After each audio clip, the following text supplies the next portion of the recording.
Hi guys, welcome to How to Maximize. In this video, I will show you how to check recently watched Reels on Instagram. Firstly, open the Instagram app. Go to the Reels from the bottom. Next, watch some Reels and interact with them. This can include giving a like to the Reels.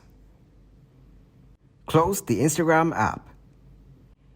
In order to check the Reels you recently watched, go to Instagram again. Go to Reels.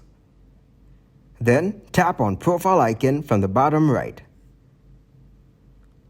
From the menu, go to Your Activity. Here, click on Likes from Interactions. Now, you can check all those Reels that you had recently watched and interacted with them. Thanks for watching, and please leave a like, subscribe, and share.